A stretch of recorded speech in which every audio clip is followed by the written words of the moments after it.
Welcome to Passion Fruit, the podcast where we interview guests from all walks of life and engage in fruitful dialogue about things we're passionate about. The aim of each episode is to talk through each guest's unique interests and uncover how they incorporate their passions in their day-to-day lives. Whether it's building out their life's work or simply through the hobbies they regularly participate in, we seek to discover how to live out a passion-led life. The Passion Fruit podcast is a part of Lumity Media Productions. Lumity is an educational media company creating and facilitating engaging and thought-provoking content. Lumity offers a social education mobile app designed to elevate your content consumption experience. The platform offers a curated space for sharing and discovering book, podcast, video, and article recommendations. Through a community of thought leaders and passionate learners, Lumity aims to inspire curiosity as well as lifelong learning. Join Lumity today to build your learning community while you learn and grow both personally and as a collective.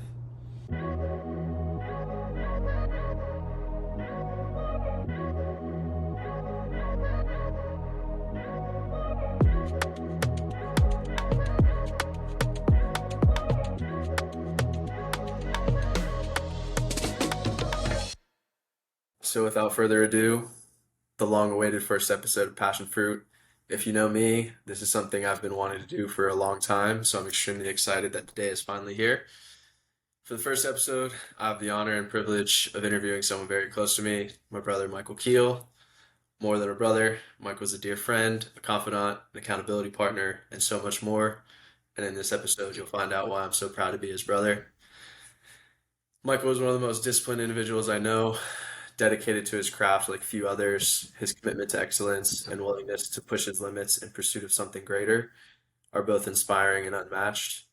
As hardcore as he may sound, though, his physical intensity is balanced out by an inner calmness and a childlike aura that carries with him everywhere he goes. In this episode, we'll explore Michael's passion for endurance training, dive into his spiritual and philosophical views, and discuss the dietary choices that fuel his lifestyle. As I'm very clearly biased, I'll end the bio here and let the episode speak for itself. Please enjoy Passion Fruit episode number 1 with Michael Keil. So what's up, man? So, I like the intro. I appreciate those kind words. Yeah, absolutely. I actually wrote them while you were asleep next to me on the airplane to Peru. So, Nice. Yeah, when I had a fever and was feeling like cheeks. yeah. Yeah, so I That's mean, we were supposed to record this first episode while we were in Peru. Didn't happen. Life kind of just caught up, and we're busy being tourists and yeah. and buying I and buying tourists. So at I least we just have a little, noticed that you hung it up. It looks good. I still have to yeah, hang mine up. I'm waiting.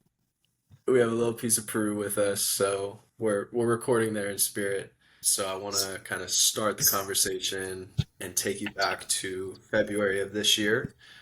You're running with a buddy, I think it was Jared, in Venice Run Club, and you find out that the LA Marathon is 1 month away on your birthday. So my first question is, how sick does one person have to be in the head to commit to a full ass marathon 1 month out with very little training, no long distance running behind them? Yeah, I will say that was probably one of the more intense things that I've set myself up to do. And actually, I wasn't even running with Venice Run Club at that point. I found out about it through Zach, who you met when we ran in the Venice Run Club playing volleyball. And it was on your birthday that I found out, February 19th. And yeah, like we talked about it. He mentioned the original start of the conversation was actually about just making friends, joining community in a new city because Zach was new to LA as well as myself. And he was just describing some of the initiatives that he took, joining the run club, joining a soccer club, and kind of sparked some interest in myself of, oh, I've heard about clubs when I was in Austin, but I never really joined any because I had a pretty good group there. So let me maybe look into this. And then he mentioned that he was training for the LA Marathon 1 month out. And when he told me that it was on March 19th, I kind of like didn't really express to him that it was my birthday, but I kind of just like put it in the back of my mind. I was like, oh, wait, that's kind of interesting. And before this, I had done a Spartan race with Julian, one of my friends out here, and that was in December, and it was really fun, but it was just a 5K. I didn't even really train for it, so it was just 3 miles. And then I did one in January that was 6 miles, and I was like, all right, I can run at least 6 miles, but still no real training other than that, basically. And when I went home that night, I was just kind of making dinner, and I was just like, you know what? It's on my birthday. Like it feels like a sign. It feels like I have to do this. Like I have to push myself. And at the time, I was reading David Goggins' book, which I think did have somewhat of an impact on this. And I just felt this weird motivation and almost click that I just had to do it. And I texted Zach and I was like, hey, I think I'm going to try to run the LA Marathon with you. Obviously, not with him because he's way faster than me, but run the LA Marathon. And he was like, I mean, you're kind of crazy to do that, but you can try. And I was like, all right. So then that weekend, actually, that was the weekend. So then that Monday, I decided to go out and run my first half marathon ever and did it sub 2 hours, which was pretty good. And that shit was really hard. Like my legs by the end of that were dying. And yeah, it's just crazy because your body can be in such pain and you can feel like so done with something, whether that's a sport or a race or a run, whatever it is, bike ride. But it's really up to the mind whether or not you stop, and I just didn't stop. So I winded up finishing the half marathon that Monday and then went home the next day. Couldn't really walk, like amazingly my legs were super sore. But then that Saturday was my first time going to Venice Run Club. And when I got there, it was actually rainy that whole morning. So driving to there, it was pouring rain. And I was like, is this even going to happen today? Because my plan and what I had made up of some sort of training regimen was to do anywhere from like 14 to 16 miles. My idea was within the first 2 weeks, if I bang out a half marathon, something in the middle between half and 20, and then like a 20 miler, then just trickle down, I could be ready for the race. That was like what I had in my head. So that day, the two routes were 6 miles and 20 miles. And I found that out when I got there. So when I got there, I decided that I wasn't going to do the full 20. I was going to turn around at 8 and do 16 total. And the sky cleared up. It got nice. There was only really like 15 of us running. And right around mile 7.5, when I was gearing up to turn around to just do the 16, that's when I met my friend Jared, who you've met now as well. And him and I started chatting. It was his first time at Venice Run Club. It was my first time. And he was like, yeah, I'm doing the full 20. And I was like, all right, I guess I'm doing the full 22 then. So him and I stuck it out together. I had Goose with me because I had read online to rip Goose on long runs. So did the 20. I don't even really remember the pace on it. It wasn't fast, obviously, but again, just it was like a real awakening of just how much further I could push than I thought I could. Because, when I ran 6 miles on a Spartan race, it felt like I was dead, like I was done. That was my limit. And then I ran the half, and that was my limit. And then now I'm out here running past half, getting to 15, getting to 18, gearing, like going toward 20. And it was extremely difficult for sure. And by the end of that, like when I stopped running, I could barely walk. Like my legs were fried, they were toast. Jared actually had to go to the bathroom at like mile 19, but I was like, I cannot stop. If I stop, like I can't run. So I just kept going, finished it by myself that last mile. And yeah, and then funny enough, I actually had a date planned that night and I felt bad canceling. So I winded up going on a date when I couldn't even walk, and it was not a fun idea. Um, but then, yeah, I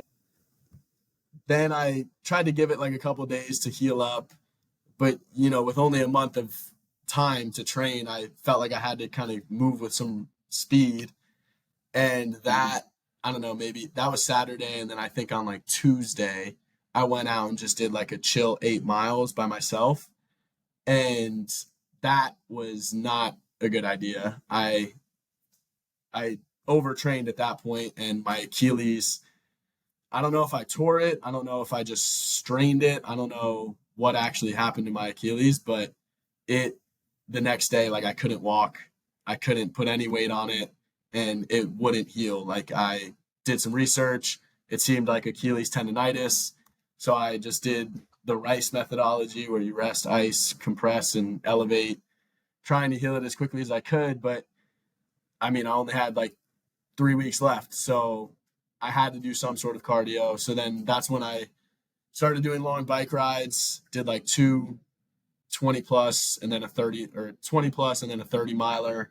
And then in the same, that next week, I had a trip to Hawaii planned. So then I went to Hawaii where I did a lot of hiking and two runs, I think like 6 miles and 4 miles. And my Achilles was just never healed. Like I just had to run through the pain, which was an added element of, difficulty. And I don't know, I think going into the whole idea, I watched one video of a guy that trained in a month, and he made a point that he would see everything he did as training. So when I took a step back after I did the half and after I did the 20, I realized, okay, it's not my endurance that's my weakness. Like cardiovascular wise, I'm okay. It's really my legs that get super tired and really, really hurt. So those are going to be my weakness. And then just the mental fortitude to do something so monotonous or monotonous, Monotonous. monotonous, whatever. To do something so monotonous for 4 hours plus straight is also a battle within itself because you have to like fight that boredom. You have to be able to push through when your mind is telling you to stop. So I felt like those two things were the main factors that I needed to improve on. So I just focused anything that I was doing. So when I was in Hawaii doing hikes, I was focusing on the mental fortitude of just being in that moment, focusing on the hikes, pushing my legs because again, my Achilles was screwed up. So hiking really hurt, but I did it anyway. And on the bike rides, those were hours plus. I tried to focus on just building that mental fortitude. And then in my work day, I tried to see that as training because I'm sitting here doing certain work tasks that are a bit monotonous. And I'm just trying to hone in and focus on that for 4 hours without looking at my phone or without, sidetracking and doing something else.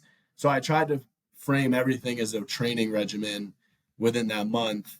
And I think that did help me. I think ultimately going into the race, my Achilles was my biggest weakness, obviously, because that really hurt. But my legs were still the weakness, but I think I did somewhat of enough, like through the bike rides, through the running, through the hikes. I think I somewhat strengthened them, but I mean, they hurt a ton throughout the marathon. But yeah, when I got back from Hawaii, I had like 2, 3 days before the marathon. So I, yeah, just like stretched a lot, did hot yoga, tried to rest my Achilles as much as I could. And then the day before, I read that you're supposed to go just do like a chill mile.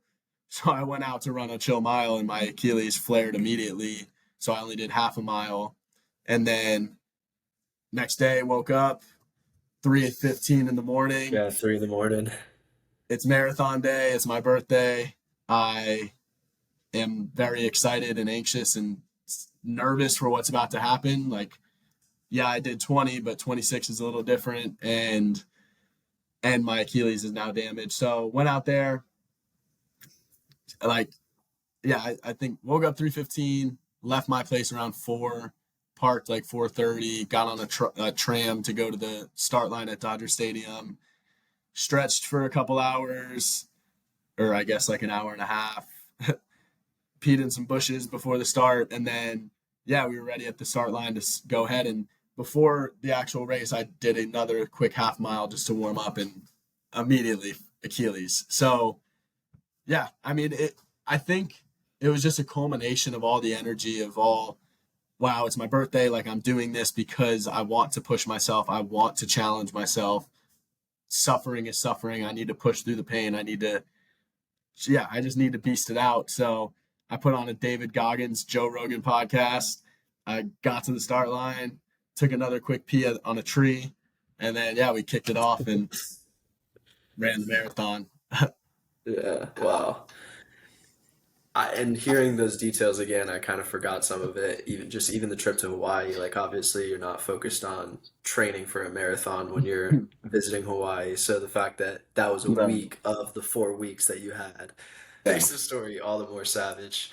Yeah, there's a couple of routes I kind of want to go with this. I think the big theme of that story was just kind of the mental fortitude and the mental resilience that you built up. And it has always fascinated me, like the connection just through sports and through just working out and pushing yourself. Like the grind has always been my favorite part of the sports. But, and so obviously preparing for the marathon developed that mental fortitude way more than you've ever had it in the past. Mhm. Where have you seen that? Like, where have you been able to apply that to your present day post marathon? What lessons did you take away from that experience that you're still, I mean, it was only a couple months ago, but that you're Mhm. still seeing play a role Yeah. today? Yeah. I think that's a good question. So, yeah, I mean, actual marathon day, like as I'm running, it's just like an effort to push through, right? At mile, and in every video I watched about marathon training is like, don't start off too fast, make sure you're pacing properly, or else you're going to burn out. And like, I tried my hardest to run as slow as I could, but I winded up going out of the gates at like a 7:30 pace. And I was like, okay, I got to slow down. And by mile 8, my legs were fried. So then it was like a challenge from there. And then I really had to pee at like mile 6 too. So I basically was like using checkpoints to get myself through certain things. So like I really had to pee. My legs were killing me, but I was like, okay, I'm gonna wait till I get to the halfway mark, then I'll pee. Because if I can make it halfway, I can make it the second half without having to pee. So then stopped at like mile 13, used the bathroom, continued on, and then my headphones died at mile 18. So then I had no more like sounds happening. I had to just take them out and charge them. But then, funny enough, I wound up keeping them out the whole time because the crowd noise, the hype, I don't know, that helped me get through it even more and then finished at 26 or whatever. But I think like the main lessons that I took from it are kind of just a reflection on, like I talked about when I started with the 13 then the 20. It was just seeing how much further my body could go than I gave it credit for in the past and that I continue to give it credit for, and recognizing that it is all mental, that almost every single thing in life is mental. I think those were some of the biggest lessons that I've taken. And throughout the past 6 months post marathon, I feel like I've developed just a lot stronger of a mental capacity and started seeing things a little bit differently. So, for instance, I guess, training with Venice Run Club, right? And just challenging myself in different ways. I kind of see it, anything that anybody says, oh, like, do you want to go try to do this? I don't get fearful of it anymore because I did the marathon. Like, now that I have that 26-mile threshold, it's like, okay, anything under 26 doesn't scare me. So going out doing long runs. And then I met a guy named Keith after the marathon at Venice Run Club, and he told me about a triathlon happening. And I was like, okay, like, you know what? I'll do the triathlon with you. So that's actually next week now, next Saturday. So I've been training for that for the past like few months. And it's just, I think some of the lessons again are trying new things because running was never something that I really cared that much about. Like maybe I'd run a mile here and there, but that was about it. So trying and really getting into this new hobby and endurance and pushing myself, and then branching that into bike riding and swimming, which swimming within its own thing is hard. And I didn't really give it credit for being hard, but went out to a pool, tried to swim a mile because that's the triathlon distance. Couldn't even do it the first time. So it's just been a really fun 6 months learning about myself and uncovering how much deeper my brain can take my body in all these different challenges, whether that's pool swimming, open ocean swimming now, that I've basically joined another club that does that on Friday mornings. whether it's going on long bike rides and just pushing through the butt pain because like your butt gets so sore on the bike seat, so uncomfortable. But yeah, I think that's kind of the main thing. And I don't know if I fully answered that question properly, but No, I somewhat. mean, I think it speaks to just kind of obviously the podcast is called Passion Fruit, and it kind of speaks to the things you're passionate about, and you've been able to apply like that difficulty of the marathon to these new obstacles and these new challenges, these new physical challenges. I think one thing though is obviously endurance running and triathlon, that type of stuff is new, but there was a huge shift in your physical, I don't know, level. We grew up in a household that sports was a big focus and a priority, and you've always been somewhat of an athlete. Oh. But the level that I came back to, I went away to college. You were still this little small fry.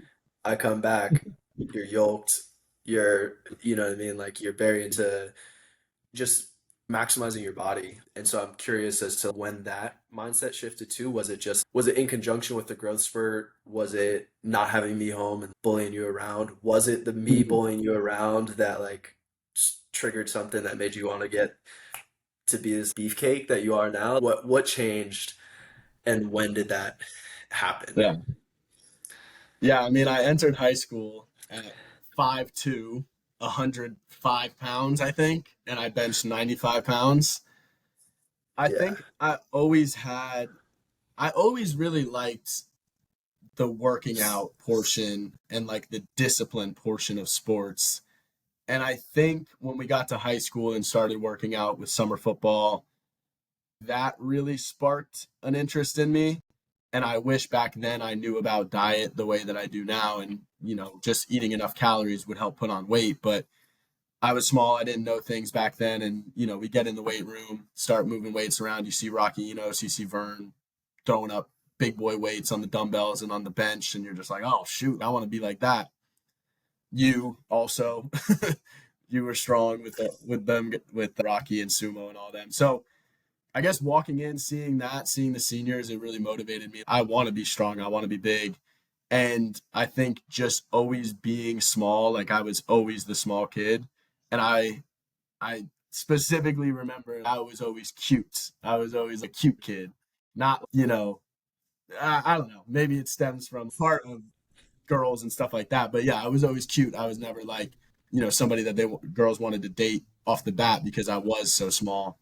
So I think all of that kind of came in conjunction of motivating me to try to get stronger and bigger. And then, yeah, I think when the growth spurt happened, maybe like junior year, I think I got what's called newbie gains, which is where, when you first start working out, you get the biggest proportion of your gains right then and there. So just started doing that, started eating more, started putting on weight, started seeing results, seeing strength gains, and then that just motivated me to continue to do so more and more. And yeah, I mean, I've always admired the formation and the sculpting of someone's physique and body. So that was always something that I think resonated with me as well and inspired me to do it. Sweet. Yeah, I think it's really powerful once you start to see those results. It just encourages you to keep going and just to keep pushing and knowing that more will come. But yeah, let me tell you, man, that was a shocker to come home to. And it kind of just happens. It happened slowly over time too. Like the first time I came home, it didn't really register. And then it just like more and more. And then by the time you went to college and I was visiting you at UF, I was like, Jesus, I was supposed to be the athlete. I was supposed to be the D1 athlete. But it's been really cool to see. And it's been awesome to be able to witness you really dive into this physical side of things. And speaking to what I just said, sometimes it is hard for me. Like, I'm not necessarily an athlete anymore. And I don't put as much of a focus on those types of things as you do. So it is hard because I'm obviously naturally going to compare myself to you. But it's been amazing to see. And the grind and the like I said in the intro, the dedication that you have to your craft and the daily discipline and you're working out 2 times a day. So it's really admirable, and the results speak for themselves. You've talked about Goggins a little bit, but is there anybody else who inspires you the most in terms of on the physical side? Who do you look to be like, damn, that's somebody I kind of want to continue to strive towards? That's a good question. I try not to place admiration on any humans, like on any people. I feel like it's kind of weird when we admire to extreme levels. But I definitely take inspiration from specific people, and watching their grind, their hustle, their motivation, I think inspires me. I would say, I mean, I take inspiration from a lot of different areas. So, like, from a bodybuilding perspective, the classics like Arnold, I don't even know, like certain vegan athletes on Instagram and stuff like that motivate me a little bit just because, you can get a lot of gains on a vegan diet. So, I mean, I've seen gains, I've seen them get gains. So that inspires me. I think Goggins was a huge motivation within the endurance side of the house just because his first book and like his podcasts, I mean, the story is insane, and it's almost impossible to read it or to listen to it and to not feel motivated and to not feel like if he's doing that, I can do this. And that's what on the marathon, like I was listening to him, and then I listened to, I don't know her name, but a woman that runs ultras and she's like the best in the world, her interview with Joe Rogan. And I'm just like, if they're sitting here running 240 plus or 240 miles for the Moab 240, and I'm running a marathon, like I can do this. So taking those motivations, I think Conor McGregor inspired me a lot, just from a martial arts standpoint, but also just the dedication to his craft, the love of the game, and yeah, just like the day to day, I guess, drive that allows him to be great. And if I can just sprinkle that into my day to day, I can accomplish the goals that I have moving forward. So you hinted at it a little bit, but I'm curious, there's a lot of energy exertion and you're burning a lot of calories. So I'm curious about your fuel. Where do you get your protein from?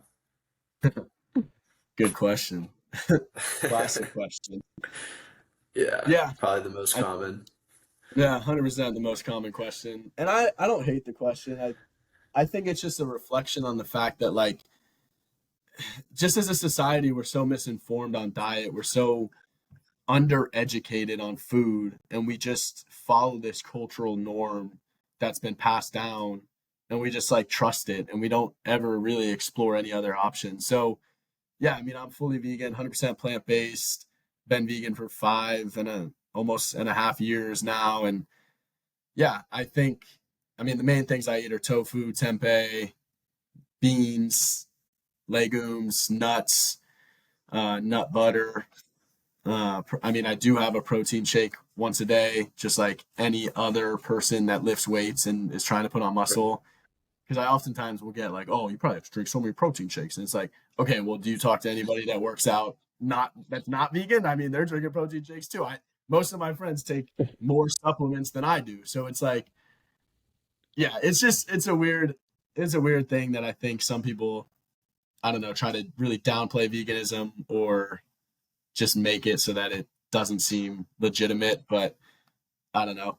Everything out there points to it being a valid option. And I've seen my best health, my strongest in the gym, my, I guess, best physiques. I've seen all of it while vegan, as opposed to before when I was eating meat, which was all the way up until sophomore year of college, like midway through. So I had, plenty of time when I was eating meat to get big and stuff. And like I said, I think I've reached all of my best peaks while vegan.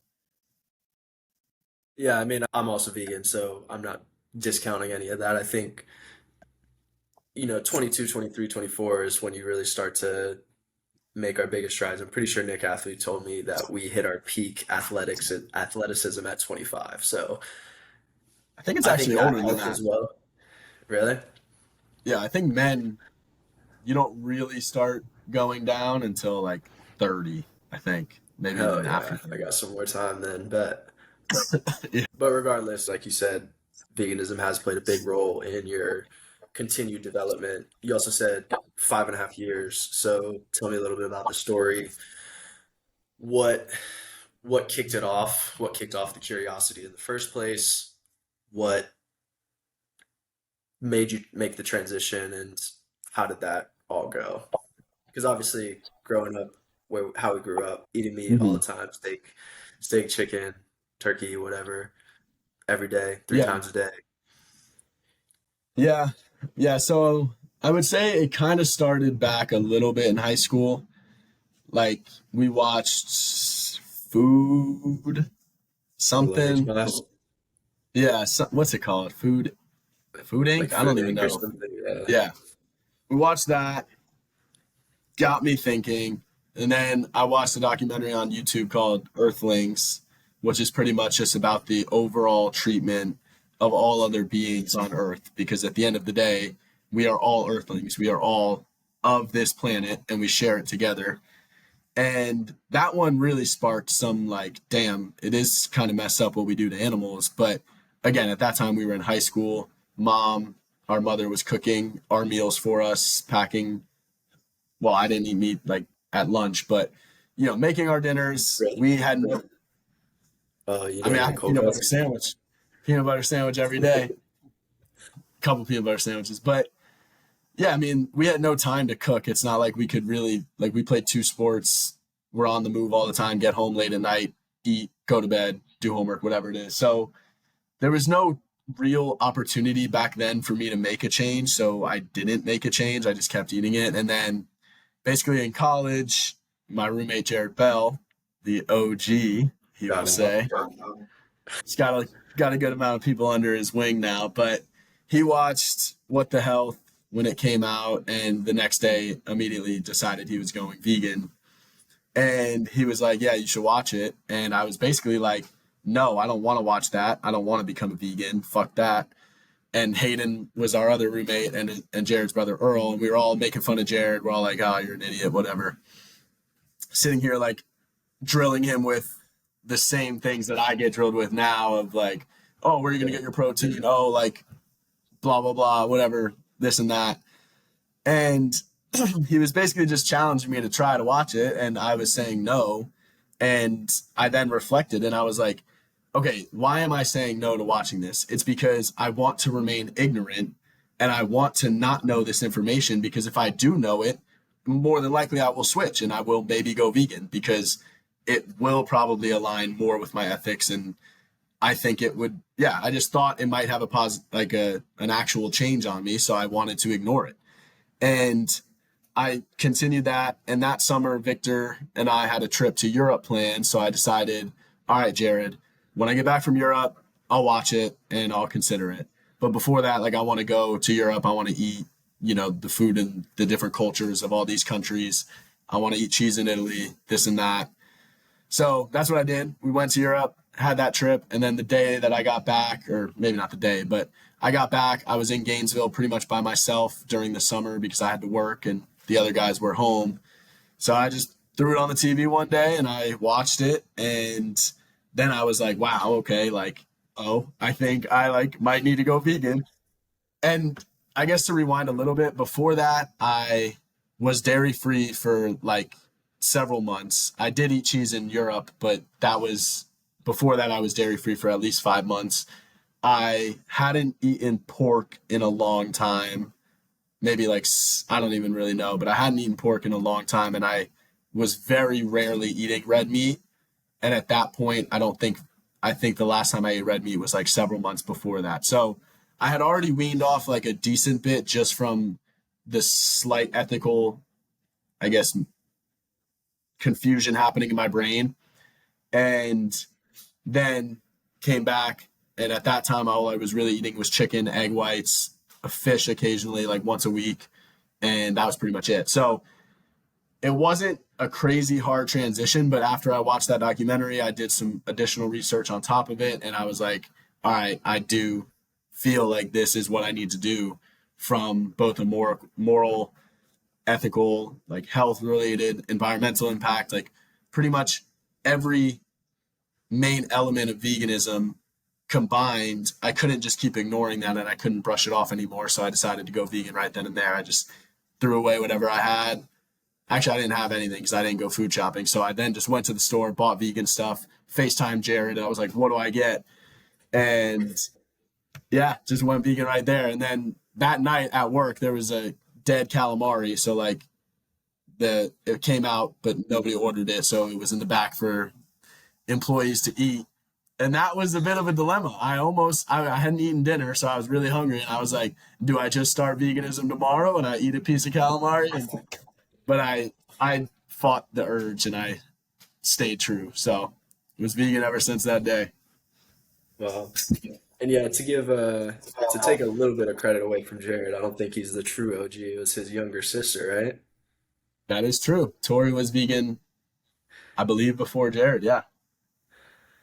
So, did you put any additional research? Obviously, Jared and the Bell family, for those from Tampa, are all geniuses. But what kind of research did you put into it beyond just a couple documentaries that you had seen and talking to Jared? hmm Well, yeah. So I guess different bits of research here and there. So I did some research within the health side, like right after watching that documentary, pretty much. There's a couple of main studies. The Adventis study followed, it's like one of the biggest diet studies, and it followed, I don't even really know how many people off the top of my head, but that one was the main one that just reflected plant-based eating leading towards some of the highest longevity levels in the planet. I then was in an environmental engineering class, I think it was environmental writing or something. It was a one credit class and it was supposed to be easy to get me a credit for like a random thing. It winded up not being easy. Like that was not an easy class. We had like crazy essays. So I actually had to write an essay about something that was harming the earth. So I put a ton of research into animal agriculture and the impact of the planet that it has. And I wrote a whole essay on it. So theoretically, I could maybe publish it. I don't know if I could publish it, but I could like put it out and people could read it. So yeah, I put a ton of research into that and wrote an essay about, the environmental impact. And then on top of that, I mean, I did watch additional documentaries. I watched Earthlings again just to kind of watch that and kind of take in the ethical side again. Conspiracy, I think Fork Over Knife, a bunch of documentaries out there that I think can then lead you to doing some additional research. And obviously, I was in college, so research wasn't necessarily new. But yeah, just kind of delved into all the three sides, I would say, like health, ethics, environmental, and just kind of did a little bit of research in each. I think I remember proofreading that environmental essay, and I wasn't vegan at the Yeah. time. So, yeah, vaguely remember that. And just talking to you and reading that and visiting you and being vegan, that inspired me and provoked thought and question in my mind. And then again, seeing you develop physically so much and continuing to build yourself out and your physique and all that, I was like, well, if he's doing it and this is what he's using to get there, it seems to make sense to make the switch. So we've talked a little bit about the three main segments of veganism. Is there any one that you lean into the most or any one that keeps you the most convicted? Or do they kind of play a balancing act back and forth? I will say that when I first went vegan, I think that they were more in a balanced state, like each one really impacting. And if I've, faltered in one area, the other two would kind of lean back up. But I would say now I think the ethical side is probably the main issue that I see. I do think from a health perspective, I mean, you can be healthy and eat meat. I don't disagree with that. I know, through other studies, like Mediterranean diet is pretty equally seen in a longevity perspective, and that includes some fish, some eggs. Um, so like health wise, I mean, I do believe in the vegan diet. I think plant based eating clearly has positive results on health, whether that's cholesterol, heart disease, diabetes, cancers. Like I think there's a positive impact on all three of those, which are the main killers in America. And but I still do see the other sides. Like I said, I think you can be healthy eating other foods as well. And then from an environmental standpoint, I mean, it's not even arguable. Veganism is the best diet for the environment, 100%. There's no question about it. So from that standpoint, if you are somebody that cares about your environmental impact, your ecological footprint, lowering your meat consumption, eating more plants, eating a little bit less animal products will help improve that. So that standpoint, I mean, it's not a debate, so it's very strong in conviction for me. But then the ethical side, just considering just this superiority complex that humans have to think that we have the right because we're the smartest being to just treat every other being and to treat the planet so negatively. I think that's a huge one for me. And I, yeah, I'd prefer to limit my impact on suffering on this planet as much as I can. And I think animals have a right to a happy, healthy life. And I don't think that the current systems that we have, it's possible for animals to get that life. I don't really see animal agriculture being a practice that can ever really align with how I feel ethically. There's different things like hunting, there's sustainable agriculture, but not every human being on earth can do that. And I don't see myself being able to kill an animal like I mean, maybe a bug, but even I feel bad when I kill bugs now. So it's like, yeah, I really don't see myself being able to kill one. So I don't think it's right for me to pay somebody to do that for me and to eat it. Yeah, I think from the American side of things and our relationship with our food, I think that's it's unfortunate where it is. And even on my way out here to California, driving through Kansas, I drove through a couple feedlots, and it was pretty hard to take in and witness. And at first, I got mad at those farmers and those individual people, but then I was like, well, this is kind of what it takes when 300 plus million Americans are Mm-hmm. trying to eat meat 3 times a day. It's a demand problem, not a supply problem. Yeah. And in the society that we live in, we're going to find a way to supply whatever the demand is. So to your point, if we can all just find ways to limit our consumption of animal products little by little, it adds up. You scale that out across 300 million people, that's a big impact and that's a big difference. And unfortunately, I think that's where veganism gets a little bit of a bad rep, is that there's a lot of vegans that are super extreme and super in your face. And even though we think that this is the best way to eat and the best way to, yeah, just approach life and suffering and animals and the environment, it's important not to push it down people's throats. And that's when people get Mm-hmm. turned off by it. And I guess from my point of view, I'm willing to take on the burden of being vegan and 100% plant-based, but not everyone has to. And I think that's an important message to put out there, is that you don't have to go 100% vegan, especially not right off the bat. Even just not eating meat 1 day a week or Mm-hmm. not eating meat 2 days a week. All of these things have big impact when you scale them out across our population. I don't know if there's really a question rooted in that, but if you want to No, I kind of agree. comment on Yeah, I agree completely. I think that's kind of my biggest thing is like my main goal is to just inspire people to make a small change. It doesn't have to be you go cold turkey like I did or like Jared did. It that. doesn't Hmm. have to be like that. 1 day a week, meatless Mondays, it was a trend. And I mean, there has been positive impact. Like some of the bigger dairy farms have closed down. There's been some pork farms that have closed down. So it is very much a supply and demand thing. And people often will say, like, oh, well, if you don't eat it, like somebody else is gonna, that animal's still gonna die. But it's really not true. That's clear when you see certain farms closing down. Like almond milk is making a big come up slash oat milk and all the alternative milks. And that is impacting the dairy industry.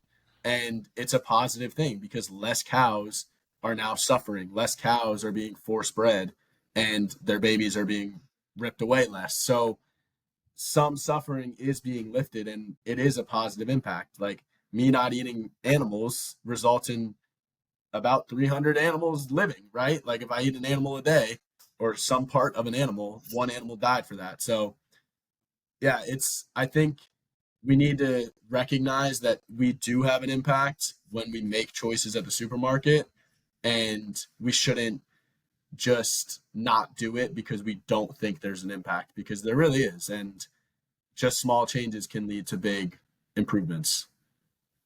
Do you know the calculator off the top of your head where it calculates like how much water is saved, how much animals are saved? Do you know what I'm talking about? No, I do, but no, I don't have it off the top. I mean, I could pull it up on Google, but 5.5 years, I mean, 400 times five. So put me on the spot. No, I Uh, mean I wasn't trying to get a calculation out of you. I'm just saying that yeah, there's a resource that people can go yeah. to. I'll try and throw it in the show notes. I'm not still not really sure how to do that, but I'll figure it out and try and get it in there for people to leverage and look at just to see again your impact is it makes a difference. Any small changes make a difference, and I think that's an important message to share.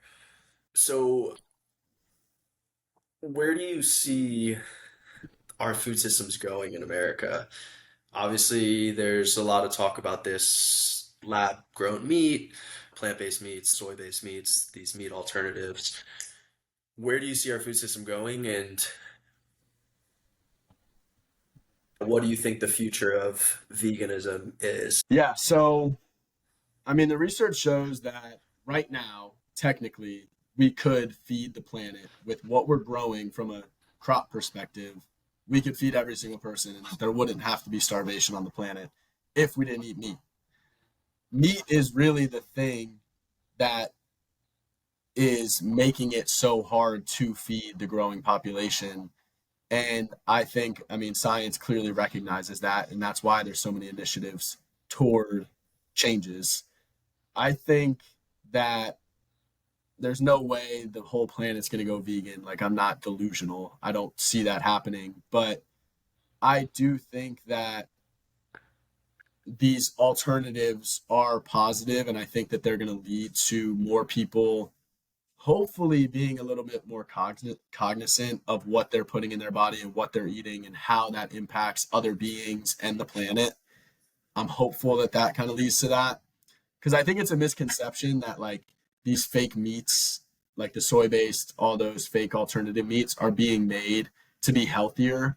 Like, do I think a fake burger patty is healthier than a real burger patty? In some instances, I do actually, but it's not made to be a healthy food. It's made to be a substitute for an unhealthy food that's killing an animal, causing a lot of water usage, all that stuff. So I think that the fake meats are a positive product, and I think that it can help lead people to slowly make that transition. I do think that lab grown meat is going to be the best answer moving forward. I think from a space perspective, from an environmental impact perspective, from a humans still getting to eat the animal and still getting to eat the same flesh that they're used to. I think from that perspective, and then also even the ethical perspective, it it is the best solution that I think technology is working toward. Because in reality, again, everybody should be happy. I know meat eaters are like, oh, it's not natural. And it's like, okay, well, what's natural about the animal agriculture system right now? There's nothing natural about it. Right. If you want natural, go kill the animal, clean it, eat it, and cook it yourself. Like, stop acting like what we're doing is natural, because it's not. So even if you want to call lab grown meat unnatural, maybe it is because it technically is growing in a lab, but it's the same flesh, it's the same piece of meat that you're used to. And an animal doesn't have to die every time you want to eat it. So I see that being it. And I think they're actually working toward making it vegan, like where no animal has to die.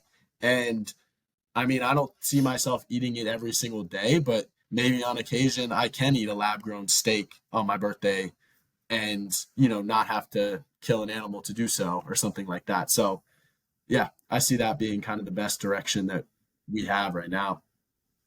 Yeah, it's funny. It's funny when people, and I mean, it makes sense. Like, it does seem a little weird, meat grown in a lab, but To your point, it's funny when people say it's not natural or stuff like that. It's like, well, trust me, the things that you're eating, the chicken you're buying from Walmart or Publix, wherever you get your meat from, like that's not natural either. Unless you're sourcing it from a very high-end grass-fed farm, you're not getting very natural food either. So Yeah. that is definitely a funny counter. And there's a lot of counters to veganism, and this is not to try and convert anybody, but even from the environmental standpoint of the soy, and it's realistically like 75% of the soy we grow is to feed the cows and to feed the animals Mhm. that we're then eating. So yeah, I think there's just a veil of ignorance that's still up there, and we just need to continue to have conversation about it and not force anybody into a corner necessarily, but just kind of tear back the curtain a little bit about the realities of our situation, and hopefully that continues to help. Speaking towards the ethics side of veganism, you mentioned trying to limit the amount of suffering that you cause. So obviously this stems beyond your diet. Where did this belief come from? I would say like the trend towards your spirituality.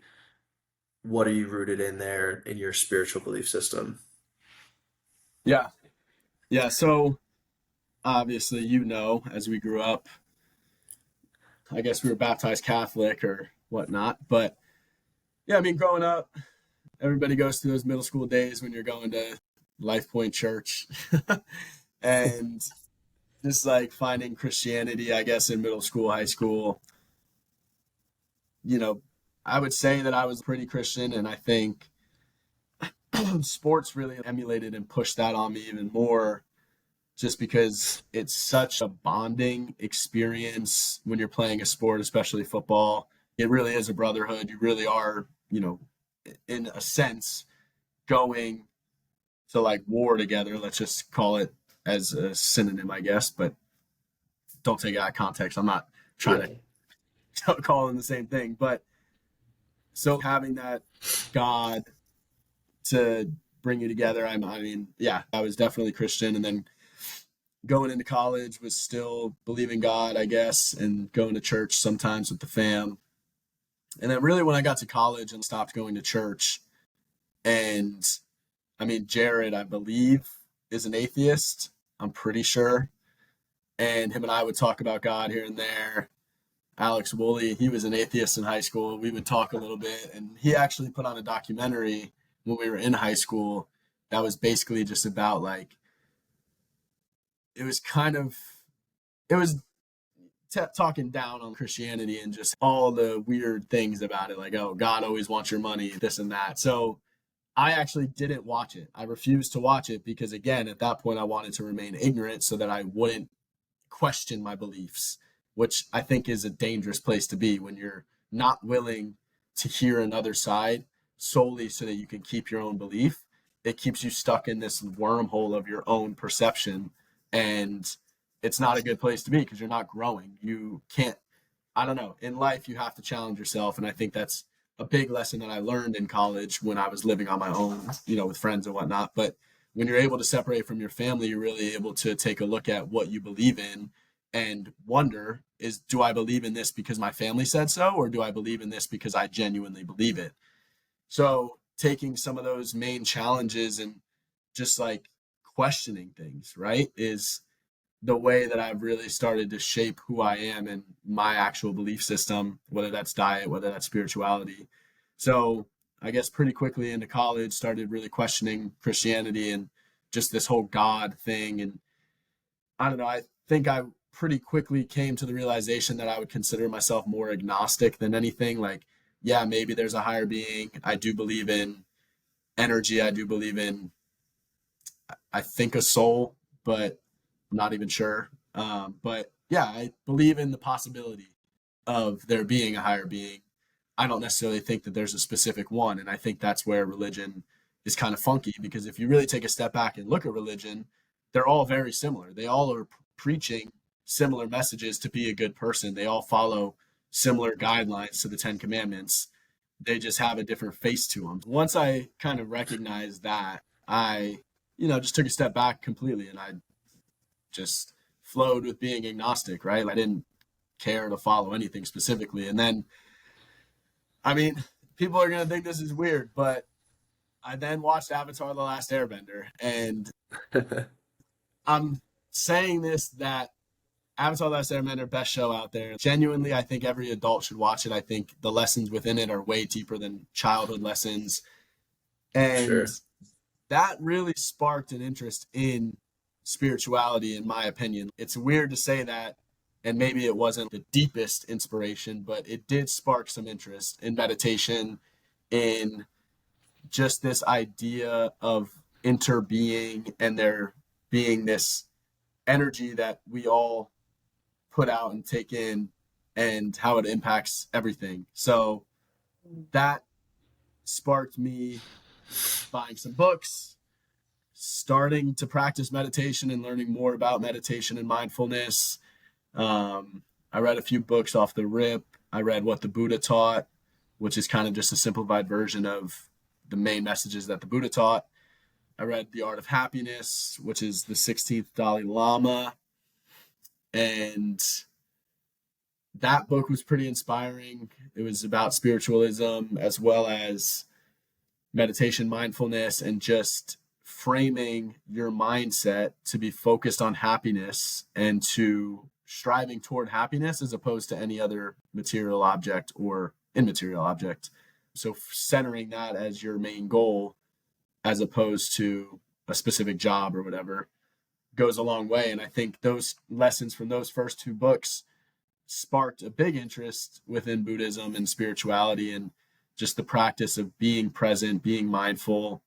And by that point, I was getting like going more and more toward graduation and moving to Austin. And yeah, I think I just, because that's such a turning point in life, right? When you graduate, you start your first corporate job, everything does kind of change. You're going from a pretty loose schedule in college where you get to have a part-time job, you get to work out whenever you want during the day, you have class here and there, you study here and there, you have a very free schedule, and then you're going into this rigid structure of an 8 to 5 job where you're trying to fit in, when do I work out, you're trying to fit in, when do I socialize, do I now live for the weekends. It's a very odd time when you're making that transition. And I think at that point in my life I had a lot of stress happening, and I at that point my job was pretty stressful because you're following really hard KPIs that you have to hit. When I first started, you're basically a demand gen puppy and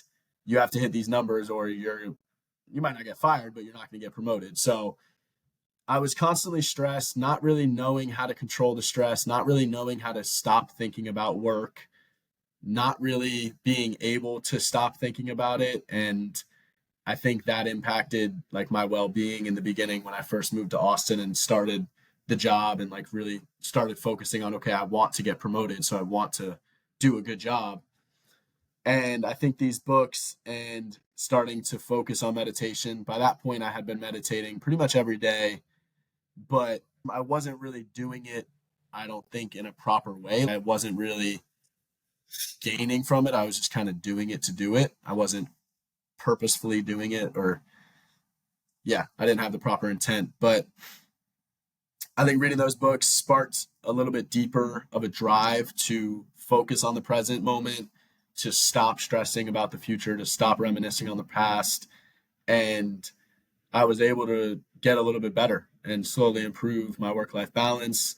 When I closed my laptop, I was able to close my laptop and I was able to shut it off in my brain. And there was moments when it would trickle back in and I'd remind myself, because of the concepts in the book, to stop thinking about it. There's nothing that you can do in this moment that's going to impact work unless you literally go do work. So that would then become the present moment. But right now, in this present moment, when you're walking your dog or when you're cooking dinner, there's no impact that's going to happen on that thing that you're thinking about. So you might as well just be focused on what's in front of you. So being able to step away. And then in Austin, I continued meditation.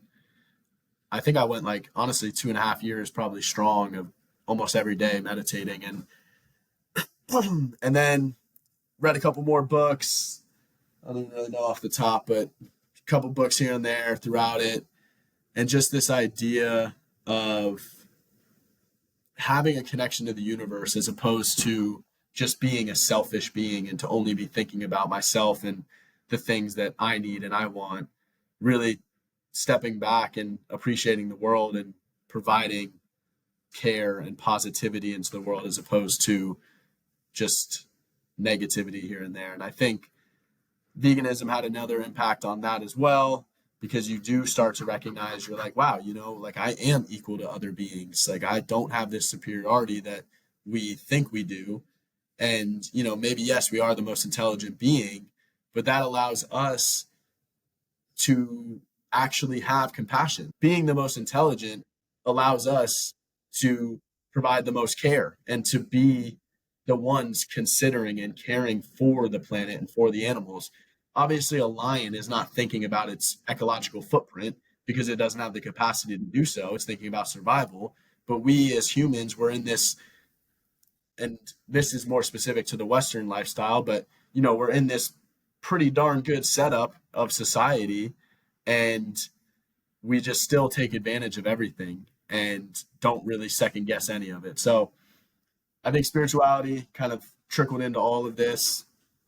And then, yeah, just slowly have been learning more about Buddhism. If I were to call myself anything, I would say I definitely lean toward Buddhism because it's not something that Buddhism doesn't sit here and say, you're not perfect. You can never be perfect. Only Jesus Christ is perfect. And you're only going to get there if you believe in him and turn your life of sins to him, and everybody's sinners. And there's not this negative connotation. Buddhism says that we are all perfect. We can all achieve what's called the Buddha body, and we can all reach nirvana within ourselves. And we don't have to strive toward this exterior thing. We can all do it internally. So I think that's a really compelling message. And there's not this, if you do bad, you're done, or you have to like confess. And there's just, I think, a lot of positive elements of it that are centered around yourself and improving yourself as opposed to leaning on exterior things. So yeah, I mean, Buddhism is definitely pretty eye-opening for me. And there's also never been a war started over Buddhism. There's never been massacres trying to spread the message of the Buddha. It's all been peaceful. And one of the main things in Buddhism, part of it is being vegetarian or vegan. What they call vegetarian is pretty much what we call vegan. And, a lot of monks do eat a plant based diet because, again, they're trying to limit the amount of suffering you're putting in the world. Buddhism is all about understanding, learning from your suffering and transforming it. And by eating animals, you're adding suffering back into the world. So by eating a plant-based diet, you're refraining from that and limiting that suffering. So yeah, that was a lot, but that's kind of how I got to where I'm at with Yeah, I was interested to kind spirituality. of hear, I was interested to hear your journey from between veganism and Buddhism, and you took a while to get to Buddhism, but I know you, so I knew Buddhism was kind of the tilt that you had. But it's interesting to hear that veganism kind of came first, and then as you uncovered the morality behind veganism and what you were actually applying to your lifestyle, how much that resonated with the Buddhist philosophy. So you also kind of spoke to some of the ways you apply it to your day to day. But you brought up one book, The Art of Happiness by the Dalai Lama. How would you define happiness and what brings you the most joy and fulfillment in life? Sorry for the two-part question. No, that's a good one. How do I define happiness? Slash, how do you apply it to your life? Hmm. If that opens the door for an easier answer. Hmm. Yeah, I mean, I feel that happiness really to me stems from, I guess, freedom in a way and pursuing the things that you like. It's kind of hard. I get that's a hard question to answer, honestly, to Yeah. define. To I mean, I me, feel like it's like an age-old question, yeah, what we've been it trying to is. Yeah, figure out for it's literally generations. Yeah. I mean, The Art of Happiness, he wrote a book about it. But to me, it's really not necessarily just one thing, and it's not one thing that we can all go for. It's an individual perspective thing. I will Mhm. say that some people may think it's a material item, and I would disagree ultimately that material items are going to bring lasting happiness. I don't see that happening. And in my own life, I have strived for material things. I have material things that, maybe they do bring me some joy here and there, but ultimately that's not going to be the thing that leads to everlasting happiness. And I think part of it is community, part of it is relationships. I think the human connection is a huge piece of the puzzle to being happy. And I'm lucky enough to have a great family. Obviously, you, Brienne, our sister, mom and dad, like the love and the relationships that I have with each of you brings me happiness on a daily basis. So I'm very blessed and thankful for that. Um, I think just a positive mindset can also lead to happiness. Like I mentioned, framing and striving for the feeling of contentness as opposed to longing is a huge thing. And I think you know this, but Brienne is our sister, her and I have had a daily habit that we send each other what we're grateful for every day. We send a voice note to reflect what we're grateful for. And that stemmed, I think it's been about 2+ years now. It stemmed one Christmas when we were all talking about journaling. And I know you're pretty good at journaling, and Brienne often journals as well, but I've always struggled to keep that habit. So I suggested the idea to Brienne to basically send each other a voice note of gratitude, because that's usually what I would write down in a journal, but oftentimes I wouldn't do it. So I wasn't practicing gratitude every day. And it was something that I really wanted to initiate. And at that time, she was going through a breakup. So she was having a lot of struggles. So I said, why don't we do this every day? Send what we're grateful for. It'll keep us positive. It'll keep us happy, or it'll provide that trinket of what are we happy for that day. And, sometimes we have really bad days and we'll tell each other, like, yeah, today was horrible. I had craziness at work, didn't get to do this, didn't get to do that, but I'm grateful today for X. And I feel like gratitude can bring a lot of happiness within our lives. So yeah, I think it all comes back to mindset ultimately. Like, you need to find what makes you specifically happy. For me, my happiness does stem from working out. Like, I get a ton of endorphins from it, from running outside, from biking, from swimming, from pushing myself, from challenging both my body, my mental, all of that. That brings me a lot of happiness and joy, and that makes me feel really, really good. So every day that I'm committing to these things, it's because I know the outcome for me is going to be that I'm going to feel good and I'm going to be happy. And I would say overall, I do think I'm a very happy person. I do think I'm lucky in the fact that I don't battle demons. I don't have crazy depression. I mean, I've gone through swings here and there where I've had a lot of negativity. And I think, honestly, like, I would, I say before I was vegan, I did have a lot of anger, and I don't really know what it all stemmed from. Maybe it was just childhood, growing up, certain things.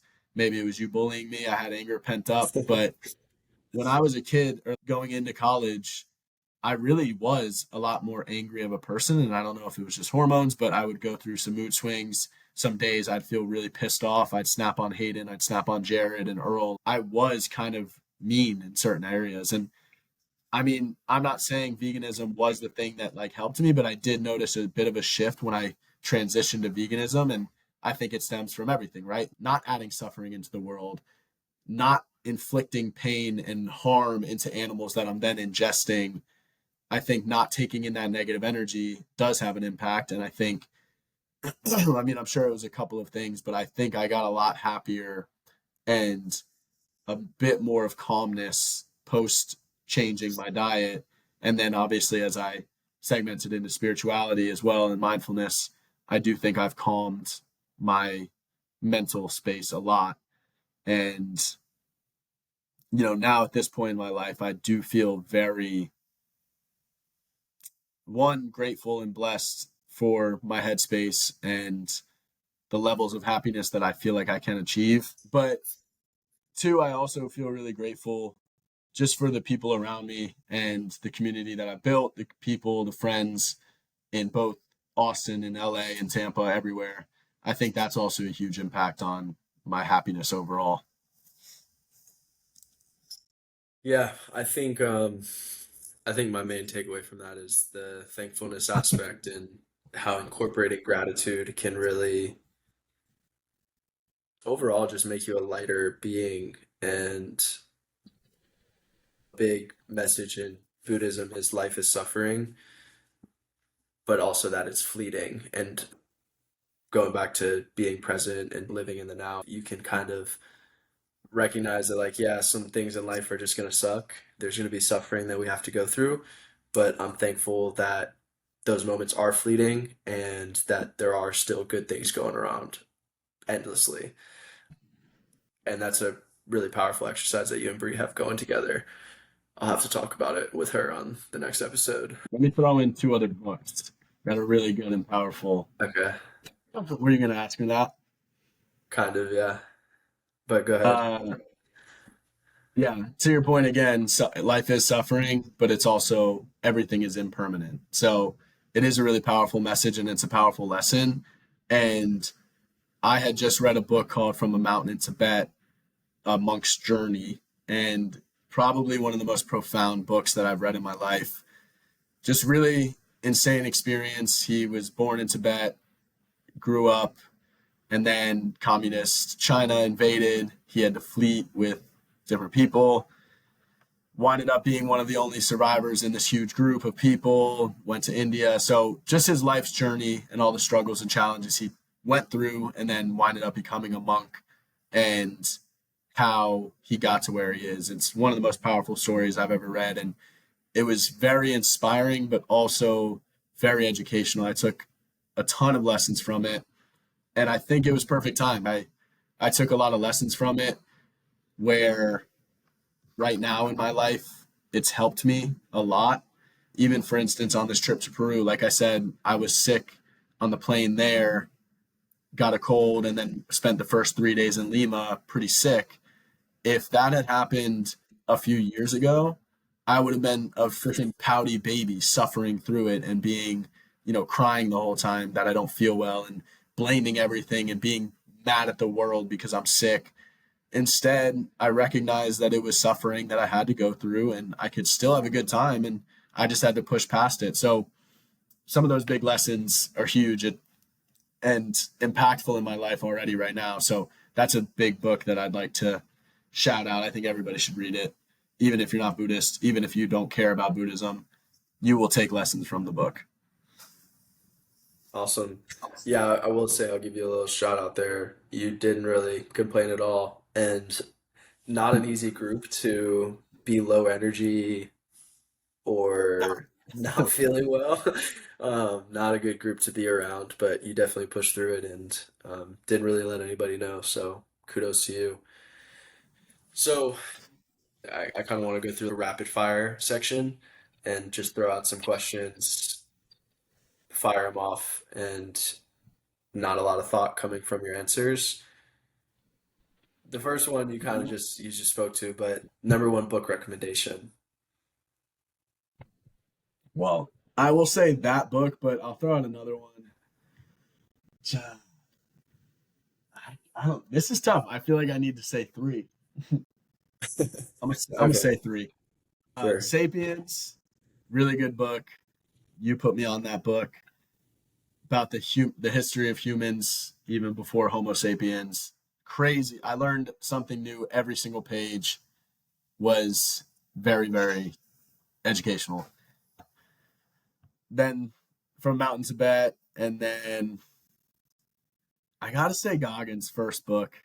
It's just I feel like everybody can take a little bit of benefit from it. You don't have to go start running marathons like I did. You don't have to start doing crazy stuff, but you can improve your day to day life I'm certain every single person can improve in some way, shape, or form, and the book will inspire you to do that. So that's a good one. Okay. Best piece of advice you ever received, whether in person or from book or content. Hmm. Best piece of advice I've ever received. That's the thinker. It's not as easy rapid fire, but Yeah. comes to mind off top. Yeah, off the top, I mean, huge lesson from our father is just to grind, to put your head down and work. I mean, dad, in my opinion, is probably one of the hardest working people I've ever met in my life. Did everything he could for us as a family, never stopped, never quit. Anything that he had to do, he would do. So that's a huge lesson that I took from him. And I think that helped me in every single stage of my life in school, college, doing what I had to do, getting good grades, this and that, passing exams, graduating, starting a job. You know, like I mentioned, the first 6 months of my career was a grind and it's a crappy role to be in, but I grinded it out, got promoted, was in a better role, and then got promoted again. So, yeah, just put your head down and grind. Benefit will come. That's No kind of the doubt. first thing that popped into my head. No doubt. Shout out, Pops. One podcast, YouTube channel, or just content creator in general that you'd recommend following. Another. Huh. Let's see. Well, Lumity for sure. These are good questions, but I'm not good at rapid fire, I don't think. I mean, you can follow David Goggins, but he doesn't really post that much. And I mean, I like Joe Rogan's podcast, but I like specific episodes. I wouldn't necessarily say that you should listen to every single one of his. I do think he has some negative bias that he definitely trickles in, and there's some questionable moments of misinformation and stuff like that. So I wouldn't necessarily say absolutely follow him. I've been liking Tim Ferriss a lot more, somebody that you put me on. I like TEDx. I'll listen to those short podcast clips and TED Talks. So there's a couple. Okay. Who is the smartest person you know? Hmm. The smartest person I know. Huh. Damn, I'm about to like blow up somebody's ego if I say it. If I say a name. I know personally or that I follow and Yeah, stuff. that you know personally. I got this one from Joey Farron. The smartest person that I know. Hmm. It's so hard because I really try to take different knowledge and wisdom from different people in different areas. So it's hard to say who the smartest person is. I'm going to say this from holistic business, work, life, this and that. I'm going to shout out this dude, Pete, that I work with. He's a partner and he's a really smart guy. Like he's done really well in life. Like he's very well off, multiple houses, investments, this and that. And yeah, he's a great guy, great mentor. So I'll say He's in Pete. California, right? Yeah. Sweet. Okay, But last I don't know. one. That's a hard question. Go ahead. Best piece of content you've consumed in the past 1 to 2 weeks. Best piece of content I've consumed.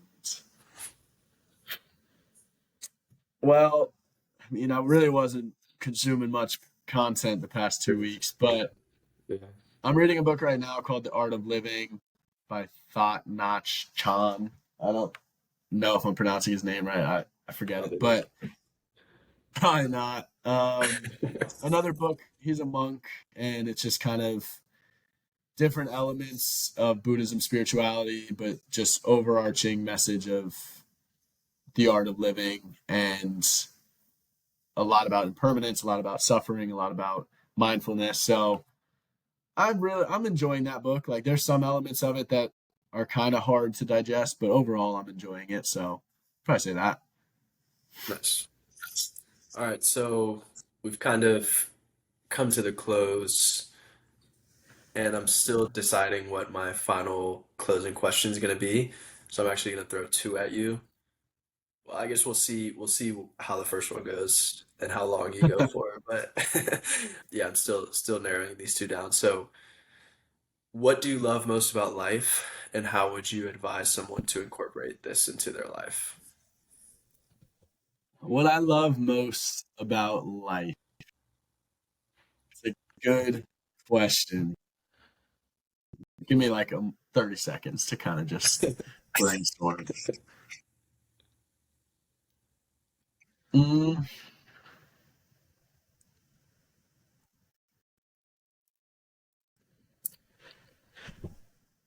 I mean, my answer is going to be a little bit, a little bit maybe biased just in the fact of being a Westerner, having a US passport, you know, growing up in America. Obviously, there's elements to my life that not everybody's has. So, what do I love most in life? That's the question. Yeah. Okay. I would just say within my life, I just genuinely love the, I don't know, just the opportunity to always be learning new things. I love in this life, and I think, again, it's partially being in the West, but also partially just the time that we live in.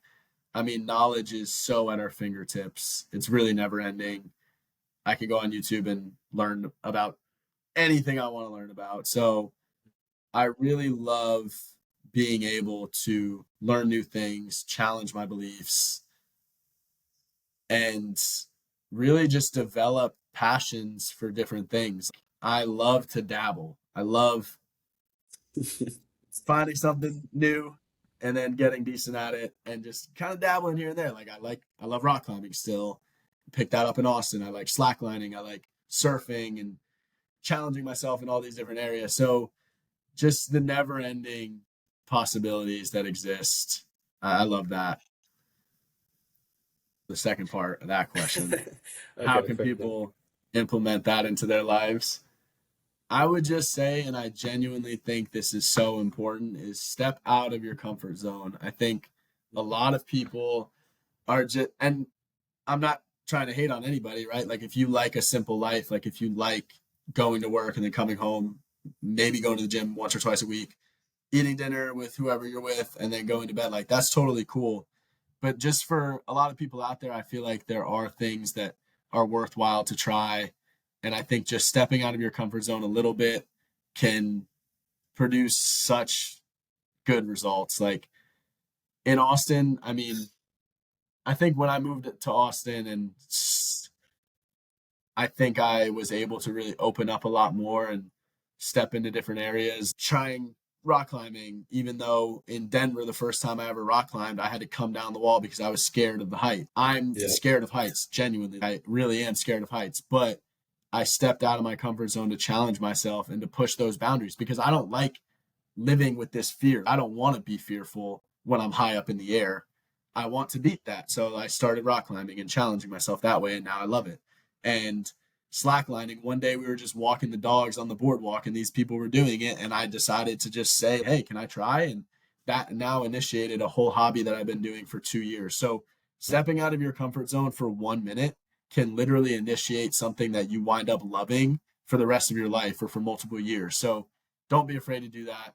Try everything at least once, unless it's animals that you're eating. Don't do that. uh, but yeah, just try everything because you never know what you're gonna really like. Beautiful. All right. Who do you look up to? And this is a two-parter as well. One that is in your life and one that is not in your life. To preface, I know you mentioned earlier on you try not to admire individual people, but there's obviously still people that we look to as role models and some areas that we want to emulate. Mhm. Yeah, I will say in my life, I mean, it's probably like a corny answer, but I definitely look up to our dad. No doubt. Yeah, I mean, just from again a hard work perspective, Obviously, we know everything that he's been through, probably not even everything, but been through a lot, never let anything take him down. He had goals to become a good father, he had goals to accomplish things in career, and he's pursued those with a grind like no other. And I mean, that's so admirable. So, absolutely look up to him and am inspired every day by him, but also each member of our family. Honestly, I look up to each of you in different ways. I was the baby, so I had you and Brienne ahead of me showing me different paths. Obviously, you both took very different paths, and I got to see both sides throughout both your college experience and then your adult life experience. So I've gotten to really take things and inspiration, and I think I'm shaped by each of you. So within that, I'd say the whole family, but dad is the particular person. And then outside of my life, who do I admire or take inspiration from? Um, I want to say Avatar Aang, but I mean, he's honestly, a that cartoon. counts. Honestly, I'm gonna Is say he? Avatar Aang because I mean, there's obviously humans that I take inspiration from, but like I said, and I genuinely mean this, it might sound childish, and I don't care. And you mentioned in the beginning that I have a very childlike spirit, and I actually am. I try to have that, and I want to always keep that. I think children are the most innocent and beautiful beings on this planet. There's no corruption within them, so I try to keep that within myself. But yeah, Aang inspires the heck out of me. He's just a freaking beast. He's the Avatar. He's the last Airbender alive, but he doesn't let that negatively impact him. He actually moves forward, finds his place and his position within the universe, and shapes his destiny to reach his goal. So he does inspire me. I think he had a big inspiration on me, and shit, maybe one day I'll get a tattoo of Avatar Aang. I'm still thinking on it, but yeah, Aang's the homie. I didn't necessarily see that one coming, but I support the answer. That's a great show, and like you said, a lot of lessons to be learned. And it's funny that it's deemed as a kids show because there are certainly things in there that are not. They're definitely good for kids, but also very much so applied to adults. And Yeah, I think that's the beauty of ultimately content is it's an art form, and people are putting messages and how they view life into different art forms. And I don't know who the creators of Avatar are, but they did a phenomenal job. And if you haven't seen it, definitely recommend watching it. I don't know a single person that doesn't like it or yeah. that didn't take things away from it.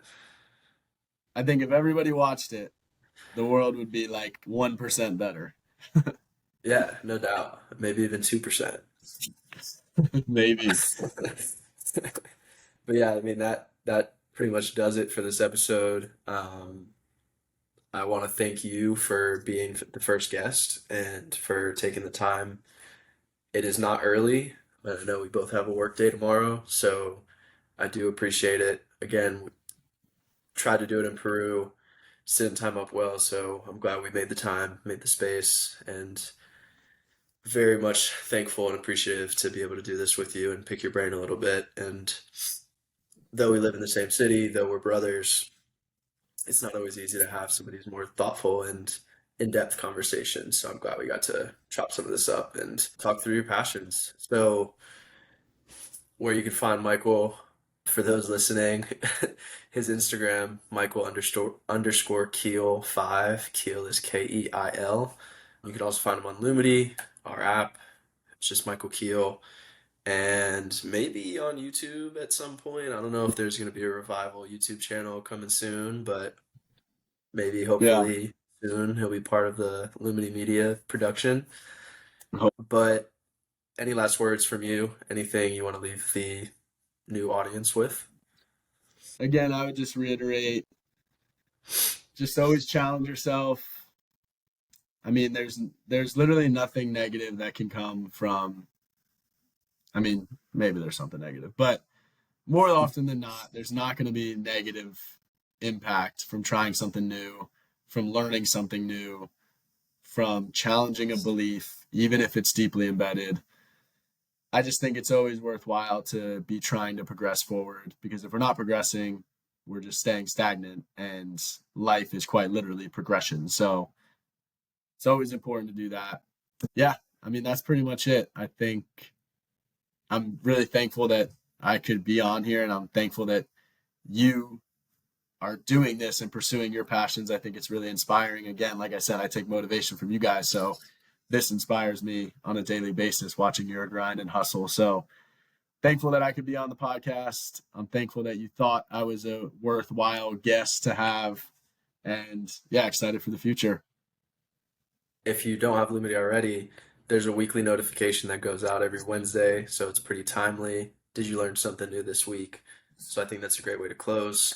I thank you again, Michael. I look forward to continuing these conversations and living out some of these principles in beautiful California together. So, cheers to that. And to the listeners, thanks for tuning in. Thanks for listening to this hour and a half long episode of me and Mikey chopping it up. Very excited for what's to come with not only Lumity, but Passion Fruit as a podcast. So go ahead and subscribe on Apple, Spotify. We also have a YouTube channel coming out. So yeah, tap in weekly, looking to do weekly episodes with some really cool guests, and very excited for what's to come. Thanks again. And that does it for this episode of Passion Fruit. Hopefully you got something out of this conversation, whether it's a newfound curiosity, a spark of inspiration, or anything else. I'd encourage you to reflect on the episode and the insights shared. Ask yourself some of these more meta questions and see what you come up with for an answer. Again, Passion Fruit is brought to you by Lumity, our social education platform designed to help you connect with others and learn and grow in the interests of your choosing. It's a judgment-free zone where we simply want you to spend your time more wisely and engage in positive and productive content. We look forward to you joining our community and contributing to something special that we're building.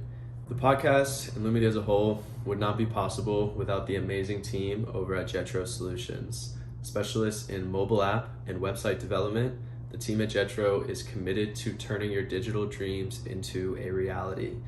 Jetro delivers high-quality products in an affordable and timely manner.